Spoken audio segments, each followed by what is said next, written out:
I, 33M, met my wife Jenna, 31F, at a networking event about 5 years ago. She was sharp, confident, and had this energy that could command an entire room. I was working in IT, she was in marketing, and she said she admired how grounded I was, how I didn't care about appearances. I should have realized that was a red flag, the way she said it. Like she already saw herself as a few leagues above me. But love has a way of blurring lines. We moved in together within 9 months, married in a year and a half. The honeymoon phase was electric. She was always planning trips, posting our couple goals moments, and telling people how lucky she was. I thought I had hit the jackpot. But now I'm sitting here on a Thursday night, in a half-empty apartment, staring at the email that broke everything. I'll get to that. I'll get to all of it. But I want to start where things first started to feel off, because hindsight is a cruel thing. It began with the little things. She started keeping her phone on silent all the time, to focus more on us. Sweet, right? Except she never used to do that. Then there were the work trips that popped up last minute. One time, she said she was flying to Chicago, but I saw her location ping from a hotel in Miami. She claimed it was a layover that turned into an overnight. I wanted to believe her. So I did. Like an idiot. There was also a guy, Nathan, her friend from college. He popped up often. Too often. She'd laugh a little too hard at his jokes when he visited, and their catch-up texts became a constant background hum in our house. I confronted her once. She said, "If you trusted me, you wouldn't even be asking." So I shut up. I told myself I was overthinking. I buried the pit in my stomach and convinced myself that this was just what modern relationships looked like. You give space. You trust. You don't become the controlling husband. But the truth? I wasn't overthinking. I was underreacting. Because in 6 months, my entire life was going to be unrecognizable. And it all started with the woman who looked me in the eyes every morning and said, "I love you." About 6 months ago, I noticed Jenna had changed the password to her laptop. Not a big deal, right?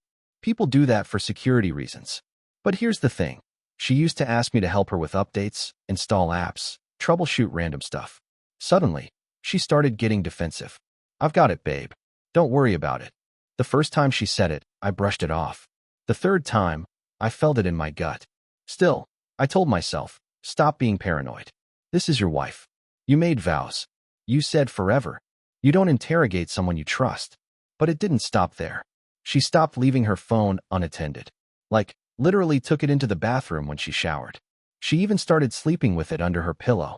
Once, I tried to jokingly grab it when we were watching Netflix, just to mess with her. And she snatched it back like I was the damn FBI. That night, she said, "You're acting weird lately. Do you need to talk to someone?" I didn't even know how to respond to that.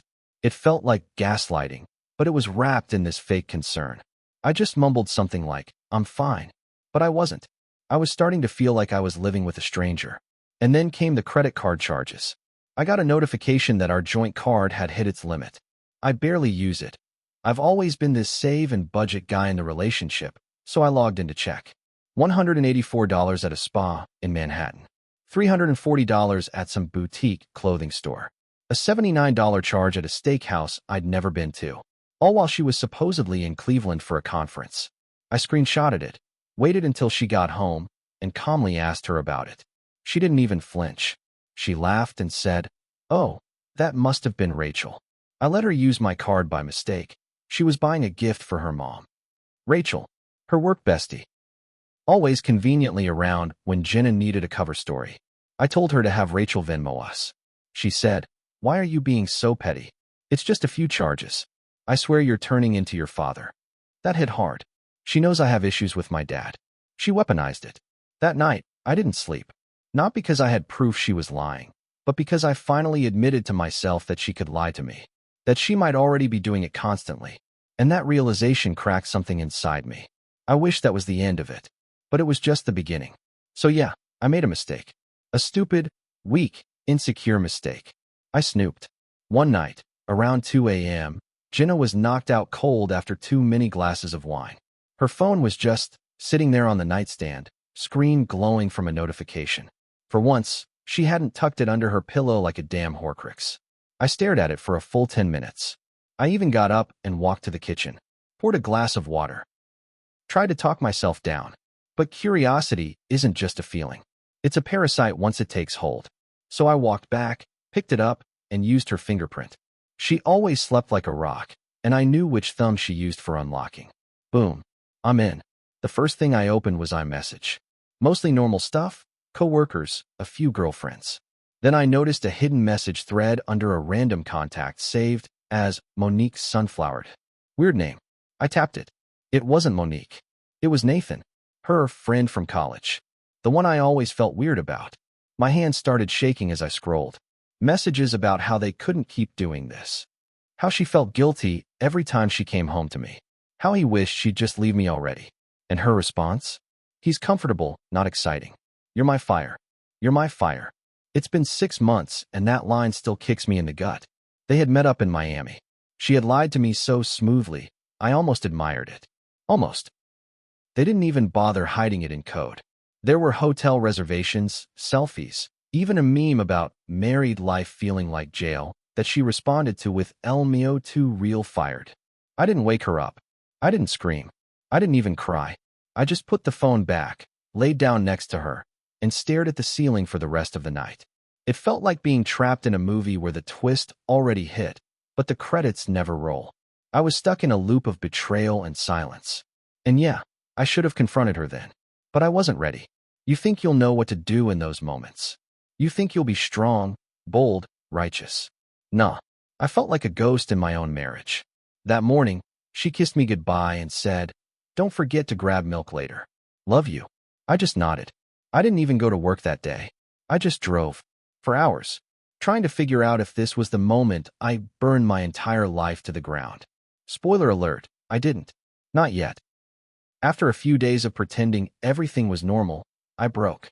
I couldn't keep eating dinner across from her, pretending I didn't know that she had another man's voice in her head, and probably his cologne on her skin. So I did what cowards do. I didn't confront her directly. I asked questions I already knew the answers to. We were sitting on the couch, watching some reality dating show she loved. Ironic, I know. During a commercial break, I casually said, "Hey, random question. Have you ever had feelings for Nathan?" She didn't blink. "Ugh, no. He's like a brother to me." Like a brother. Right.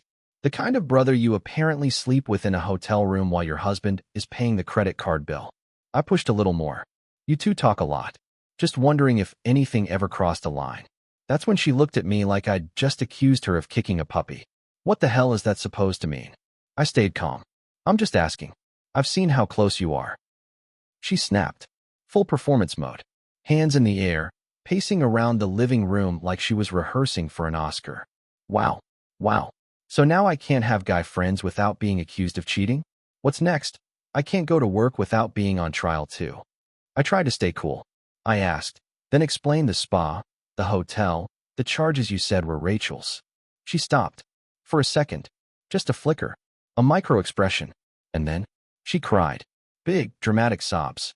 Crocodile tears, mascara streaming down her cheeks like a Hallmark meltdown. "I can't believe you're spying on me. I've been so stressed at work, trying to hold it all together, and now you think I'm some monster?" She flipped it, turned herself into the victim. Made me feel like I was the bad guy, for even asking. And for a minute, I bought it. That's the worst part. She made me doubt my own reality. I ended up apologizing. Me. I said I was just in my head, and I'd been working too much.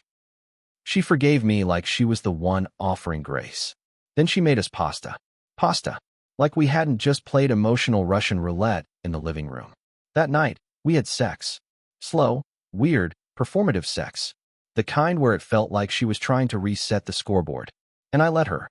Because deep down, I wasn't ready to accept the truth. The woman I married had been replaced with a master manipulator. A beautiful, venomous stranger in my bed. But not for long. After that night, after I let her flip it and actually apologized for suspecting her, I knew I had to start thinking like a man preparing for war. Quiet war. Legal war. Divorce war. So I started documenting. I created a folder on my computer titled Groceries. Inside it, screenshots, photos, credit card statements, travel receipts, anything that didn't add up. I even backed up some of her cloud files when she left her laptop open one morning. She thought I couldn't figure out how to bypass her new password, but I had installed remote desktop access back when we both worked from home during the pandemic. She probably forgot. And what I found, it wasn't just Nathan. There was a folder in her iCloud drive called Old Stuff. It was full of PDFs, screenshots, photos. She must have used it as a way to hide things in plain sight. I opened a screenshot labeled, "Haha, wild night face with tears of joy," and my stomach dropped. It was her. With another man. Not Nathan. Different guy. Looked younger. Maybe mid-20s. They were at some rooftop party, locked in a kiss that didn't look casual or accidental. She was wearing the same dress I'd complimented her on a few months ago when she said she had a girls' night out. I scrolled further. There were 4 men. 4. Nathan was the most consistent. But there were flirty messages and pics with 3 others. One of them even said, "When are you finally leaving that guy?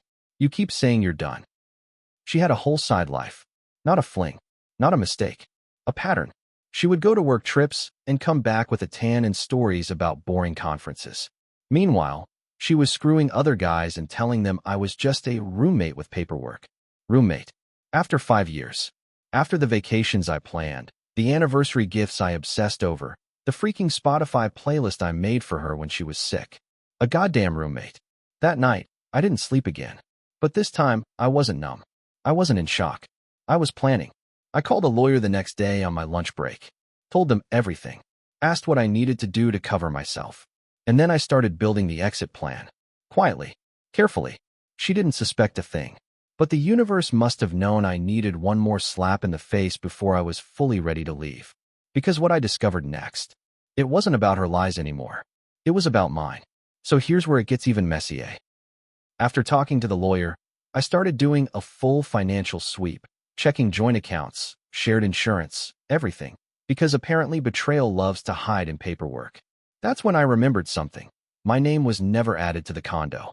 We bought the place together, or so I thought. I put up $40,000 from my savings for the down payment.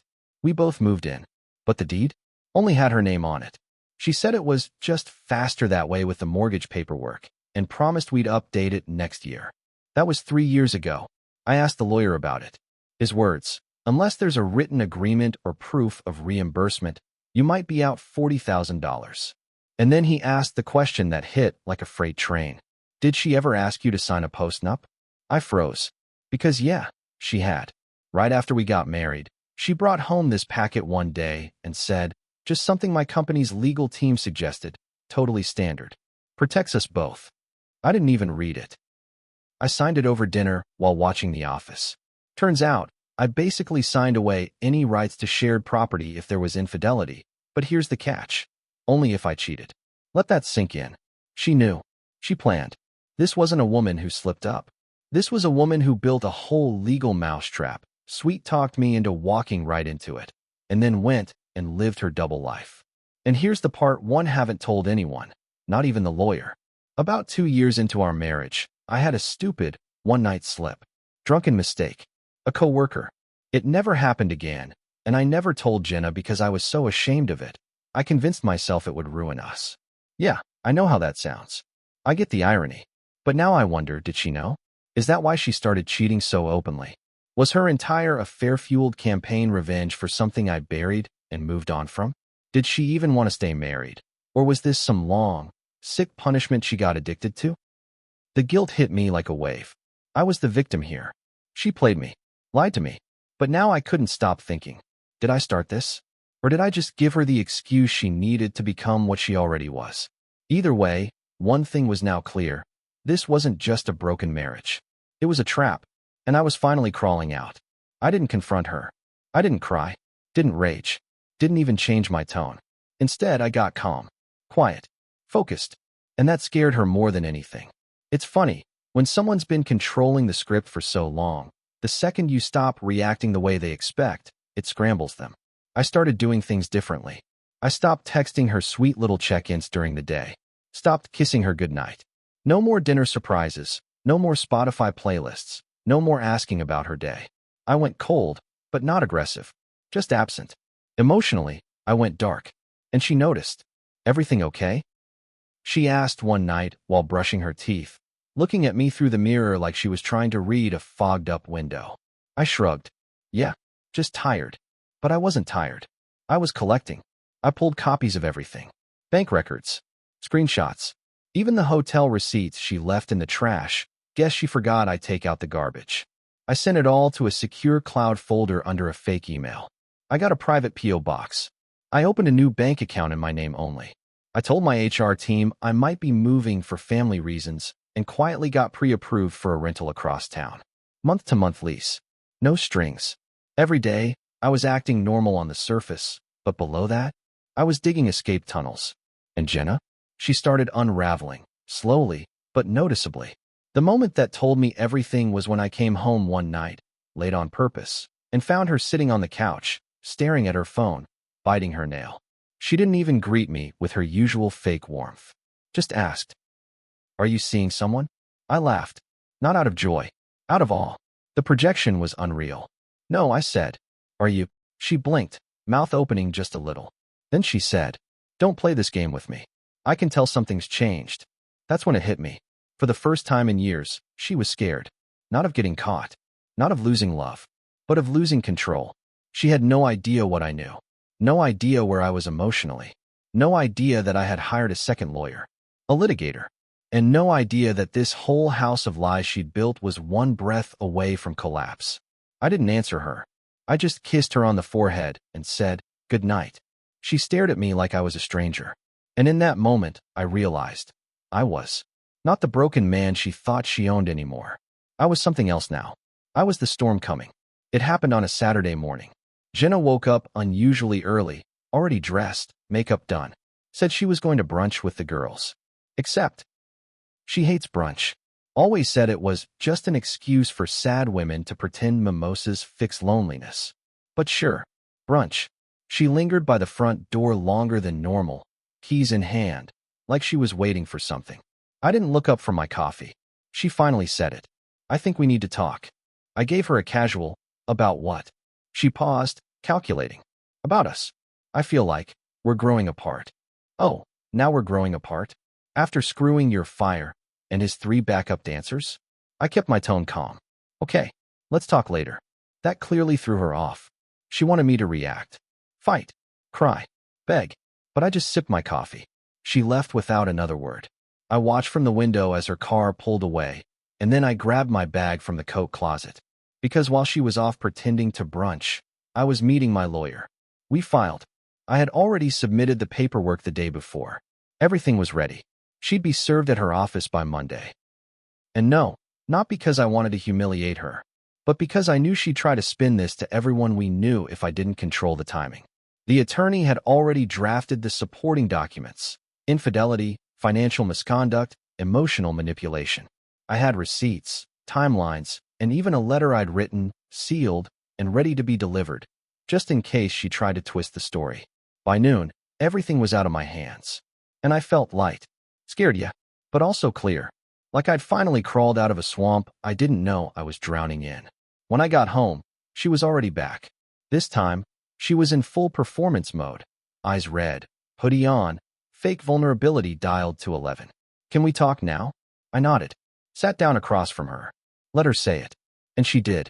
I cheated. No excuses. No dodging. Just those 2 words. She said it like she expected me to explode. But I didn't. I said, "I know." Her face twisted. "What do you mean, you know? How long?" I smiled. Small, polite. Long enough to get the paperwork done. She froze.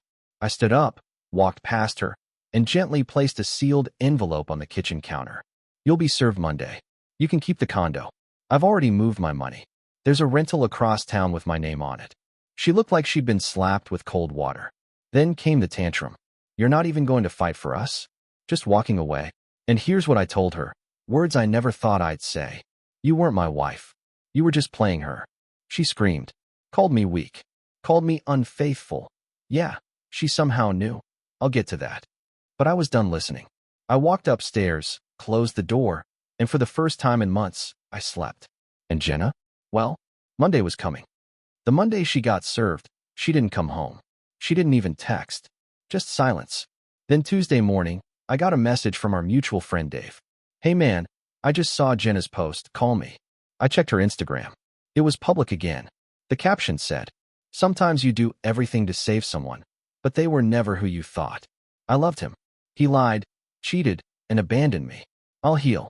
I always do. Hashtag survivor, hashtag self-love, hashtag betrayal.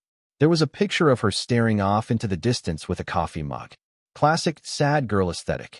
Dramatic, filtered, curated pain. And right below it, hundreds of comments. People praising her, comforting her, bashing me. She weaponized social media like a sniper. I started getting texts from people I hadn't spoken to in years. Man, what happened? She said you cheated? I always thought you two were solid. The irony? She was technically right. I did cheat. Once, years ago. I hated myself for it. I never repeated it. But I never told her. And somehow, she knew. I still don't know how. Maybe she snooped like I did. Maybe I drunkenly left a thread open years ago. Doesn't matter. She took that one terrible mistake and used it as a scorched earth campaign to rewrite the whole narrative. Suddenly, I was the villain. The cold, detached, emotionally unavailable husband. The guy who pushed her into someone else's arms. Who refused therapy. Who checked out of the marriage. I wanted to scream. Show receipts. Blast the screenshots. Expose the 5 dudes, the gaslighting, the lying, the manipulation. But the lawyer advised me against it. Let her play it out. You've already won the legal war. Don't drag yourself through her drama circus. And the worst part? She didn't do it because she wanted people to know the truth. She did it because she couldn't stand losing control of the story. Jenna wasn't heartbroken. She was humiliated. I took away the one thing she needed to feel powerful, control. And now she was setting fires on her way out, hoping one would catch. I almost responded. I had the Instagram post typed up and ready to go. Screenshots included. But I didn't hit send. Because what do you win when you fight a liar in front of an audience that wants to be lied to? Exactly. Nothing. So I deleted the post. Turned off my phone. Took a deep breath. And told myself the storm had passed.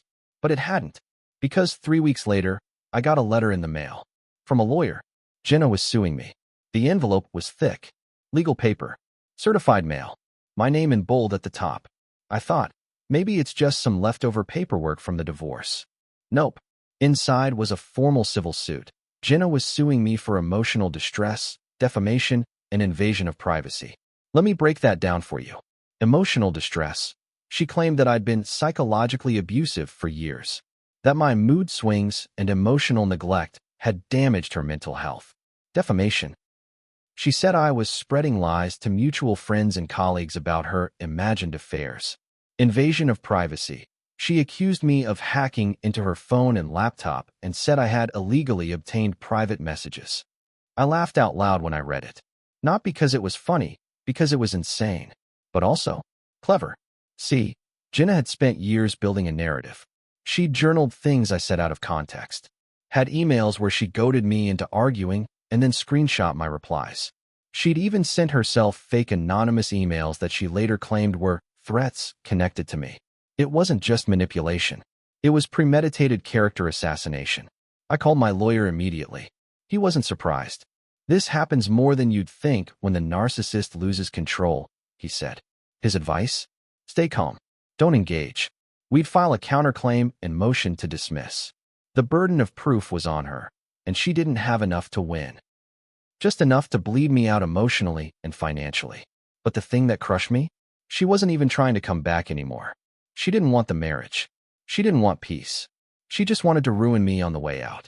I spent the next few weeks going back and forth between my lawyer's office and my new apartment. Every time I heard a knock on the door, I flinched.